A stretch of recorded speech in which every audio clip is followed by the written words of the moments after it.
नमस्कार, मैं धर्मेंद्र कुमार एडवोकेट। आज का संविधान का हमारा टॉपिक संविधान में दी गई प्रेम्बल में न्याय को लेकर के है। चूँकि प्रेम्बल में सामाजिक, आर्थिक और राजनीतिक न्याय प्रदान करने की बात कही गई है, तो तीनों प्रकार का न्याय देने के लिए संविधान निर्माताओं ने संविधान में व्यवस्था की गई है और मेन उद्देश्य न्याय प्रदान करना रखा गया है। तो सबसे पहले सामाजिक न्याय की बात करते हैं। तो सामाजिक न्याय में इसका जो मेन उद्देश्य है न्याय का, वो जनता का कल्याण है। और चूँकि सामाजिक की अगर बात करें तो समाज में जो विषमताएं हैं उनको दूर करना और प्रत्येक जाति, धर्म, वर्ग, समुदाय को समानता का अधिकार प्रदान करना है। इसी के साथ साथ जो गरीब और अमीर, या कह सकते हैं कि वंचित वर्ग और संपन्न वर्ग के मध्य जो दूरियां हैं उनको कम करना है। क्योंकि जो वंचित वर्ग है उसकी पहुंच संसाधनों तक हो सके, ऐसी व्यवस्था हमारी सरकार या राज्य करेगा। इसको लेकर संविधान निर्माताओं ने विभिन्न आर्टिकल के माध्यम से वंचित वर्ग को विशेष सुविधाएं प्रदान की गई हैं और जो सामाजिक दूरियां हैं उनको कम करने की बात कही गई है। और आर्टिकल 14, 15, 16, 17, 18 में इन विषमताओं को दूर करने के लिए व्यवस्था की गई है।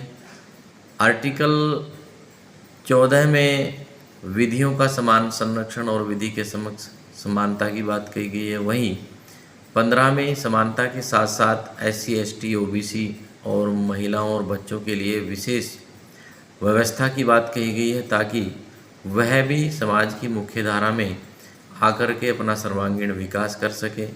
और चूँकि उनकी परिस्थितियां विपरीत हैं, तो विपरीत परिस्थितियों से निपटने के लिए उनके लिए विशेष सुविधाएं, विशेष कानून बनाए गए हैं, ताकि वह भी अपना सर्वांगीण विकास कर सके और समाज की मुख्य धारा में आकर के सामाजिक असमानता को दूर किया जा सके। इसी के साथ साथ अगर आर्थिक न्याय की बात करें तो आय के साधनों पर, धन पर या भौतिक साधनों पर सभी का हक हो और उस पर इस प्रकार का नियंत्रण रहे ताकि सभी व्यक्ति उनका भोग करके अपना सर्वांगीण विकास कर सकें।